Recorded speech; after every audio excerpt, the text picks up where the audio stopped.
अवाम पर महंगाई का बड़ा बम गिराने की तैयारी। ओखला ने पेट्रोल 11 रुपए 95 पैसे फी लीटर तक महंगा करने की सिफारिश कर दी। डीजल भी 9 रुपए 57 पैसे फी लीटर महंगा करने की तजवीज।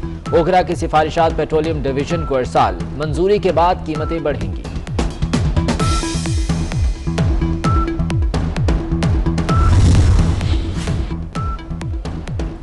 महंगाई की नॉन स्टॉप उड़ान। घी के बाद ऑयल भी 29 रुपए लीटर महंगा, 296 रुपए लीटर फरोख्त होने लगा। 5 किलो बैग 1335 से बढ़ाकर 1480 रुपए कर दिया गया। कप्तान कौमी क्रिकेट टीम के सितारे गर्दिश में आ गए। सेशन अदालत का बाबर आजम के खिलाफ मुकदमा दर्ज करने का हुक्म। बाबर आजम पर खातून को हरासा करने का इल्जाम है।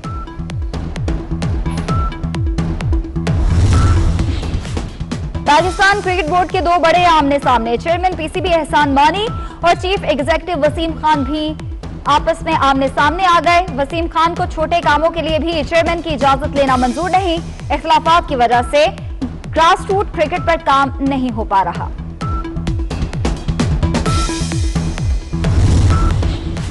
ओपोजिशन को इलेक्शन कमीशन के बाहर एहतजाज से नहीं रोकेंगे। शेख रशीद का ऐलान। कहते हैं पाकिस्तान की सियासत बंदगली से मैदान में आ गई है। मौलाना इस्लाम की तरफ देखें, इस्लामाबाद की तरफ नहीं। फरोग नसीम बोले हर जगह एहतजाज और धरना नहीं हो सकता। सुप्रीम कोर्ट फैजाबाद धरने पर फैसला दे चुकी।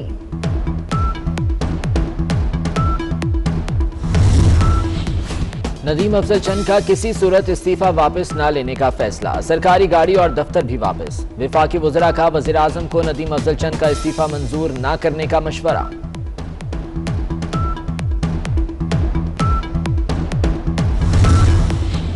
हुकूमत के लिए बड़ा धचका। इस्लामाबाद हाई कोर्ट ने चेयरमैन पीटीवी नईम बुखारी को काम से रोक दिया। चीफ जस्टिस अतर मिनल्ला ने वजारत इत्तलात के वकील से पूछा, उम्र की हद में मुस्तस्ना करार देने की मंजूरी किधर है? आपने सुप्रीम कोर्ट का फैसला पढ़े बगैर समरी विफाकी काबीना को भेज दी। अदालत ने तयनाती पर नजरसानी के लिए मामला विफाकी काबीना को भेज दिया।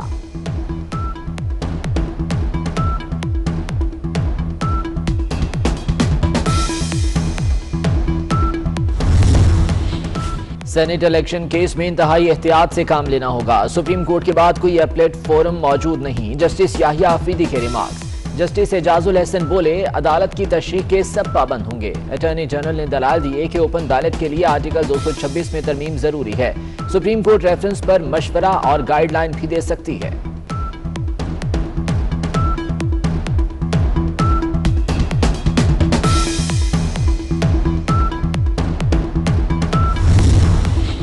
इस्लामाबाद हाईकोर्ट नाअहली केस में फैसल वावदा पर बरहम। विफाकी वजीर जवाब जमा कराने से क्यों शर्मा रहे हैं?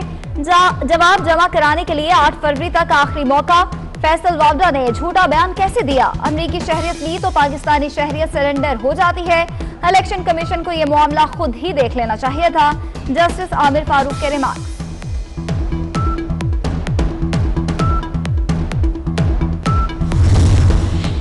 मुल्क का पैसा लूटने वालों को नैब ने एनआरओ दिया। ब्रॉडशीट का मुकदमा मामूली मामला नहीं। आज नैब खुद कटहरे में खड़ा है। नैब को शर्म आती है ना कोई पूछने वाला।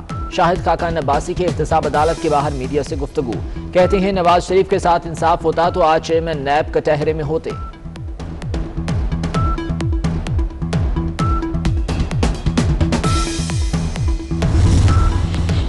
ओवरसीज पाकिस्तानियों के लिए नई रेगुलेटरी सर्विस मुतारिफ। Governor state bank Raza Baqir का कहना है कि पहली मर्तबा बैरून मुल्क मुकीम पाकिस्तानी किसी भी पाकिस्तानी बैंक में डिजिटल अकाउंट खुलवा सकते हैं। घर वालों के लिए बआसानी बिल और दीगर अदायगी कर सकते हैं। स्टॉक मार्केट में भी ट्रेडिंग की जा सकती है।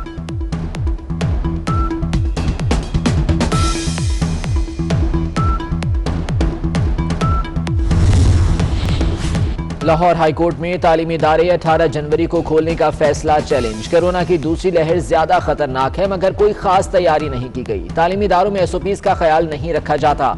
ऑनलाइन क्लासेस को ही जारी रखा जाए। दरख्वास्त गुजार की इस्तदा।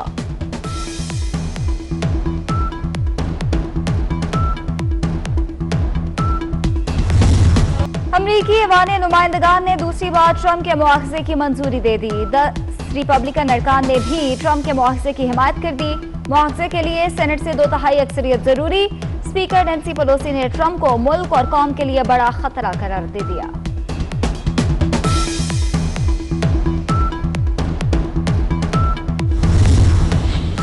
नौमुंतखब अमरीकी सदर जो बाइडन 20 जनवरी को हल्फ उठाएंगे। कैपिटल हिल के अंदर और बाहर नेशनल गार्ड्स की बड़ी तादाद तैनात। वॉशिंगटन की सड़कों पर भी एहलकार मौजूद। डोनाल्ड ट्रंप की हामियों से पुरअमन रहने की अपील। कहते हैं कैपिटल हिल इमारत पर हमले के जिम्मेदारों को कटहरे में लाया जाएगा।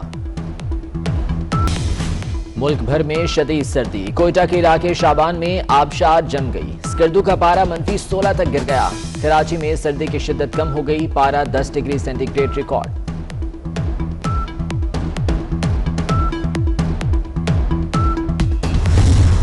पाक सरजमीन शादबाद के खालिक अबुल असर हफीज जालंधरी का 121वां यौम पैदाइश। इल्मी और अदबी खिदमात के एतराफ में हिलाल इम्तियाज और तमगा हुस्न कारकर्दगी से नवाजा गया।